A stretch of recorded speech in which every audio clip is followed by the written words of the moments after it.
So yun, happy Sunday mga katropa. So ito nga, bumaba nga ako rito para sukatin ko yung piston ring ng ating unit na si X5 na diesel. So dumating na kasi yung kahapon yung piston ring SHY1-11-SC-0. So original yung piston ring. So ayan siya. So malalaman natin yan kapag original yung piston ring mga katropa. Unang-una sa part number, tapos sa ring. Kung mapapansin nyo itong top ring, wala kayong makikita kahit anong marking dyan. Kabilaan, walang marking yan. So yan yung original. Pagka OEM, kagaya nung unang sinupply ni customer na mayroong marking T1, T2, ganun. Dito sa ating original, wala siyang marking. Yan. Kaya kung hindi natin kabisado kung paano yung posisyon ng ating piston ring kapag nagpalit tayo ng original, pag hindi natin kabisado, siyempre malilito tayo, magkakamali tayo sa posisyon ng ating first ring tsaka second ring. Pagdating naman sa oil ring, wala namang problema dyan mga katropa. So yun nga, sinukat ko mga katropa. Pasok na pasok sa banga mga katropa yung kanyang clearance. Yan. Sa top ring, meron tayong 20 to 25 mm. You know, pit na pit yung 25 mm mga katropa. Pit na pit. So ito yung hinahanap natin, yung papasok sa specs natin yung end gap clearance. Pagdating naman dito sa second ring, yan, pasok na pasok yung 30. Pit na pit yung 30. Kahit dito sa ating oil ring, hanggang 30 siya yung pinaka niya. Yan. Pit na pit din yan, oh. Yan, pit na pit. So yung kanyang clearance is 25, 30, 30, 20 to 25, 20 to 30, 20 to 30. So huwag kayong mag-alala kung medyo maluwag naman sa 25 or medyo maluwag sa 30, meron naman tayong pinaka minimum piston ring end gap clearance. Hanggang meron tayong sa top ring meron tayong 38, sa second ring meron tayong 44, sa oil ring meron tayong 49. So kaya kung lumuwag man ng konti, wala namang magiging problema dyan. Pero ito, sa sitwasyon nito, sakto-sakto sa standard mga katropa, hindi siya lumagpas yan sa ating standard niya. So yun nga, yung ganyan sinasabi ko na walang marking yung piston ring end gap. Wala siya. Normally kapag may marking, nilalagay natin sa top, pinaka sa taas nakatutok yung ating marking. Ito wala. So ngayon, paano natin malalaman yung kasi may mga unit na iba-iba ng design kung nasaan yung kanyang pinaka groove or yung pinaka notch ng ating ring mga katropa. Gaya nito, Mazda CX-5, iba yung design ng kanyang lahat ng groove or yung notch. Kung mapapansin nyo itong top 1, ayan, medyo hindi lang halata yung pinaka notch niya nandito sa loob. Yan, nandito sa loob yung pinaka notch niyan. Dito sa upper part sa loob.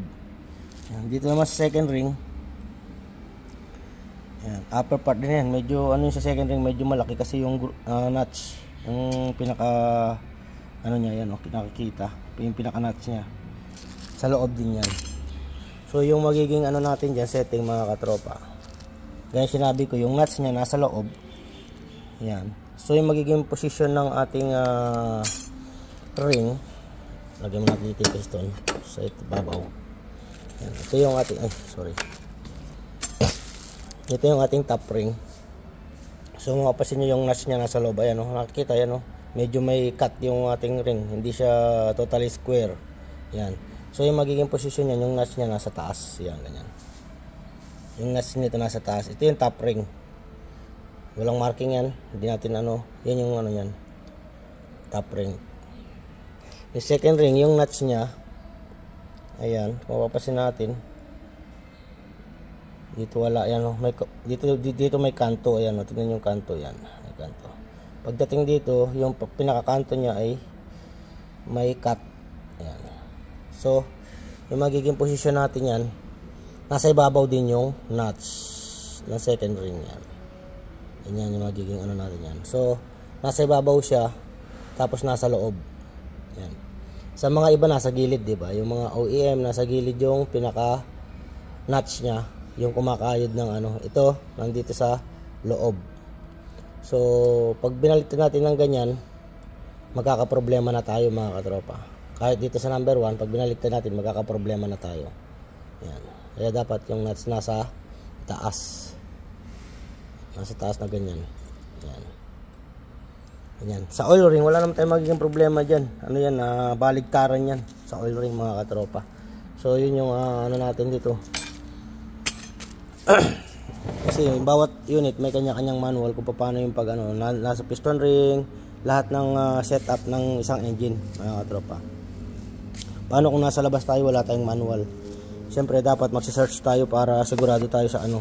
Pero kalimitan kasi yung mga ginagamit natin para mas mabilis, wala tayong makuha original, or kung meron man mahal, siyempre pipiliin ni customer yung OEM.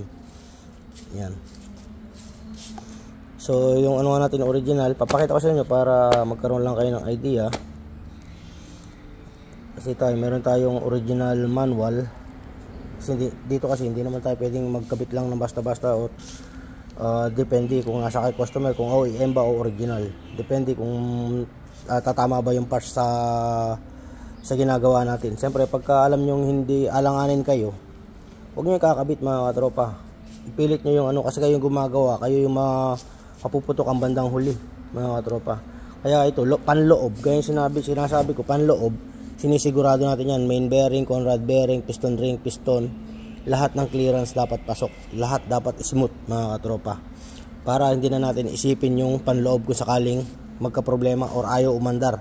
Siguraduhin natin na tama yung mga setting natin, lalo sa piston ring, kasi pagka nagka-problema, ayaw umandar, loose compression, agad-agad kagagawa lang. So syempre tayo yung mag-iisip dyan. Kung alanganin ka, siyempre ibabaklasin yung ginagawa mo. Kaya dapat sigurado yung panloob. Ayan.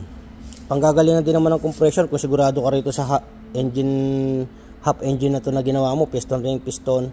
Kung tama yung setting mo, panggagalingan ng isa pang loose compression, siyempre yung cylinder head. Unang-una, singaw sa gasket or singaw sa valve. Yun yung mga panggagalingan mga katropa ng loose compression. So ito nga yung piston ring natin, ganyan sinabi ko, walang marking.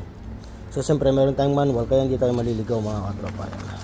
Ganyan sinabi ko, ayan, meron tayong manual. Ayan. Yung mga nuts niya nasa itaas. Ito yung sinasabi kong nuts, yung pinaka ano na yan, nuts ng top ring, nuts ng second ring. Sa oil ring, normal, baligtaran. Yan, diba? Yung pinaka importante naman kasi dyan yung top tsaka second ring mga katropa.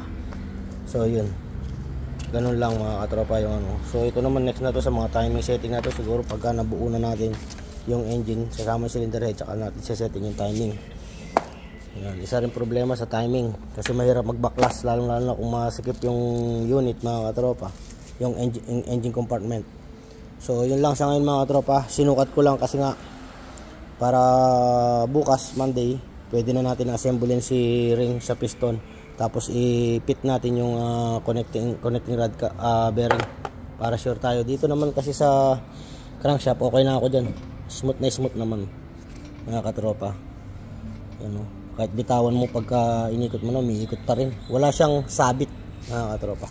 So yun lang mga katropa for today's video, Sunday.